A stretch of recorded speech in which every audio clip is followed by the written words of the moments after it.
Social media వేదికగా YSR Congress party YCP నాయకులపై అసభ్యకర పోస్టులు పెట్టి పైశాచిక ఆనందం పొందుతున్న ఆకతాయి కూటమి మూకలపై చర్యలు తీసుకోవాలని తిరుపతి మాజీ ఎమ్మెల్యే కరుణాకర్ రెడ్డి పోలీసులకు ఫిర్యాదు చేశారు.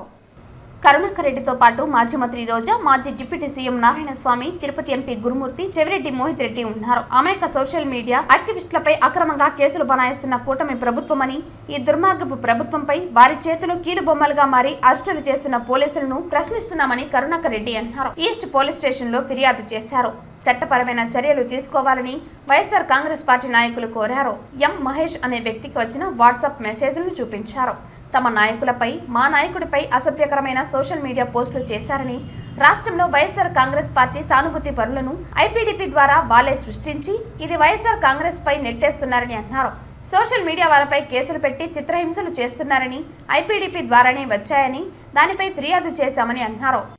అందరి మీద అత్యంత దారుణాతి దారుణంగా అసభ్యకరమైనటువంటి రీతిలో వినటానికి చూడటానికి కూడా సహించలేనటువంటి సోషల్ మీడియా పోస్టులు అవి ఈ రోజున రాష్ట్రంలో చంద్రబాబు గారి ప్రభుత్వం వైఎస్ఆర్ కాంగ్రెస్ పార్టీకి సంబంధించిన సానుభూతి పరులను వాళ్ల మీద, తెలుగుదేశం పార్టీకి సంబంధించిన నాయకుల మీద పోస్టింగులు పెడుతున్నారని ఐటీడీపీ ద్వారా వచ్చినటువంటి పోస్టింగులను అది కూడా వాళ్లే సృష్టించి వాళ్ల నాయకులనే మా చేత మేము తిట్టించినట్టుగా ఫేక్ ఐడీలతో తప్పుడు పోస్టింగులు చేసి అత్యంత దారుణంగా వాళ్ల మీద కేసులు పెట్టి నాన్ బెయిలబుల్ కేసులు బనాయించి స్టేషన్లలో వాళ్లను చితక తన్నుతూ థర్డ్ డిగ్రీ ఉపయోగిస్తూ చేస్తున్నటువంటి నిర్వాహకమంతా కూడా ఈ రోజున సభ్య సమాజం చూస్తున్నది.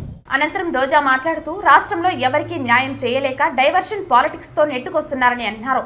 మహిళలపై నీచాతి నీచంగా పోస్టులు పెడుతున్నారని, ఫిర్యాదు చేస్తే రిసిప్ట్ ఇవ్వటానికే 100 సార్లు ఉన్నత అధికారులతో మాట్లాడుతున్నారని అన్నారు. పోలీసులు నెత్తిపై ఉన్న 3 సింహాలకు సెల్యూట్ చేసే విధంగా ప్రవర్తించండి, చంద్రబాబు తప్పులు చేసి ఎదుటి వారిపై నెట్టేస్తున్నారని అన్నారు. వ్యక్తిత్వ హననం అనేది చంద్రబాబు ఆచరిస్తారని, ఐపీడీపీ ద్వారా లోకేష్ చేయిస్తున్నారని అన్నారు.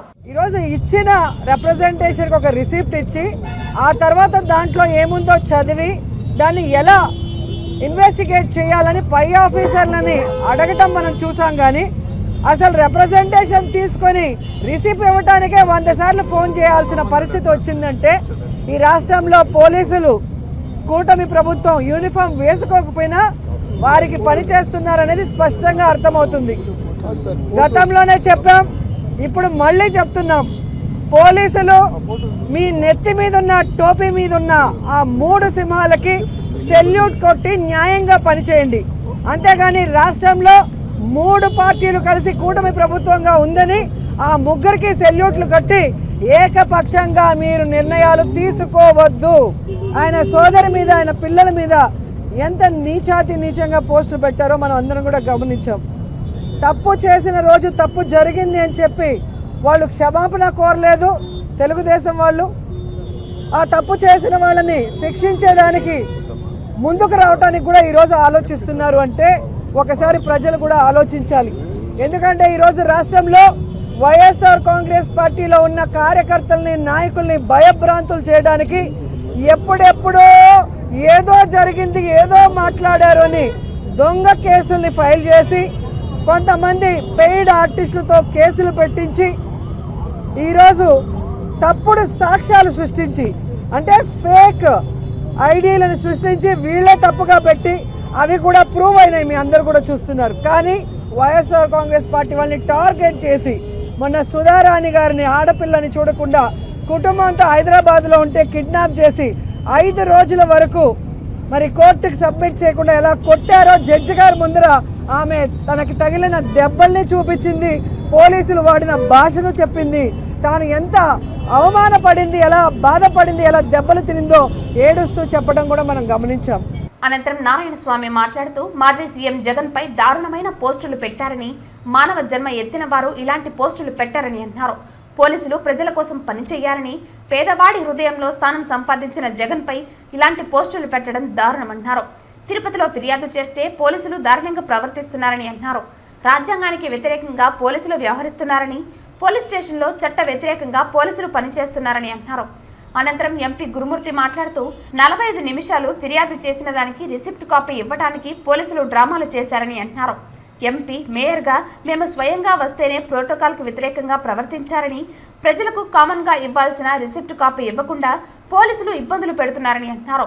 కూటమి ప్రభుత్వం తీరు మార్చుకోకపోతే ప్రజలు తగిన బుద్ధి చెబుతారని హెచ్చరించారు.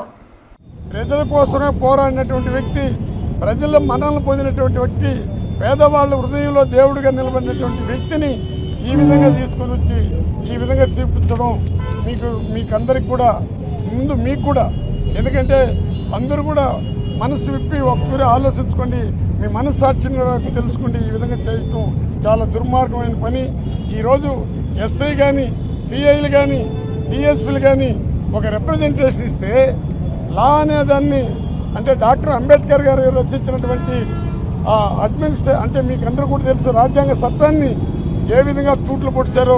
అందుకే అంబేద్కర్ ఫోటో కూడా పోలీస్ స్టేషన్లో లేదు. అదేవిధంగా ప్రధాని మోడీ గారి ఫోటో పోలీస్ స్టేషన్లో లేదు.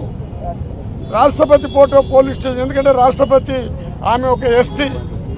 ఇటువంటి ఫోటోలు అక్కడ పెట్టకుండా, అంబేద్కర్ ఫోటో పెట్టకుండా, అంబేద్కర్ ఇచ్చినటువంటి రాజ్యాంగ చట్టాన్ని మేము తూట్లు పొడుస్తున్నాము, మీ రిప్రజెంటేషన్ మేము తీసుకోవాల్సిన అవసరం లేదు. మాకు ఎస్పీలకి, కలెక్టర్లకి సీఎం ఇప్పుడుండే ముఖ్యమంత్రి గారు ఫోన్లు చేశారు. వైఎస్ఆర్ పార్టీకి సంబంధించిన వాళ్ళు ఎవరైనా కూడా ఏ విధంగా వచ్చినా ఆ రిప్రజెంట్ తీసుకుని వాళ్ళపైన కేసులు పెట్టండి అని చెప్పినారు. కాబట్టి మేమేమి చేయలేము. కానీ జగన్మోహన్ రెడ్డి ఆ విధంగా చెప్పిన 5 సంవత్సరాల్లో పేదవాళ్ళు ఏ విధంగా అవస్థపడినా, వాళ్ళకి ఏ విధంగా బాధలు కలిగినా, వాళ్ళు ఏమి రిప్రజెంటేషన్ తీసుకుని వచ్చినా మా ఎమ్మెల్యేలు, మా మంత్రులు చెప్తే కూడా న్యాయం చేయండి అని చెప్పినారు. ఆ రోజు మేము న్యాయం చేస్తున్నాము. ఈరోజు మా చేతుల్లో చట్టం లేదు. అందుకే మేము అంబేద్కర్ ఫోటో పెట్టాలన్నా, మన రాష్ట్రపతి ఫోటో పెట్టాలన్నా ఆమె కూడా రాష్ట్రపతికి ఉంది, మాజీ రాష్ట్రపతి ఫోటో ఉంది. దానికి కూడా ఏం జవాబు చెప్తున్నారంటే మాజీ రాష్ట్రపతిని చేసింది నేనేని మన ముఖ్యమంత్రి చంద్రబాబు చెప్తున్నాడు. కాబట్టి ఆ ఫోటో పెట్టినాము. ఇక్కడ రాజ్యాంగం లేదు, ఇక్కడ మీరు మాతో మాట్లాడాల్సిన అవసరం లేదు. మీరేం కేసు ఇచ్చినా మళ్ళీ మీ పైన కేసు పెడతాము. అందులో పోలీస్ వ్యవస్థ ఎట్టుండిందంటే రిప్రజెంటేషన్ తీసుకుని కొట్టినారని పోతే వాళ్ళపైన కేసు పెట్టి 10 సెక్షన్లు రాస్తారు. బైబిల్ సెక్షను ఒకటి నాన్ బెయిలబుల్ పెట్టి వాళ్ళని 2 సంవత్సరాలు, 3 సంవత్సరాలు, 2 నెలలు, 3 నెలలు జైలు పెట్టే కార్యక్రమాలు చేస్తున్నారు. కాబట్టి ఇది ప్రజలకందరూ కూడా తెలియాలి. ప్రజలు కూడా దీన్ని పూర్తిగా మననం చేసుకోవాల్సిందిగా. ఇంతమంది వచ్చినా కూడా ఒక కంప్లైంట్ ఇస్తే తీసుకోవడానికి ఎంత టైం పడితే ఎలాంటి ప్రోటోకాల్ లేకుండా ప్రోటోకాల్స్ అంతా వైలేట్ చేస్తుంది. ఇచ్చినటువంటి కంప్లైంట్కి రెస్పాండ్ కాకుండా ఉంటే దీని మీద ఖచ్చితంగా ప్రివిలేజ్ మోషన్ వేయాల్సి వస్తుందని హెచ్చరిస్తూ ఉన్నాం.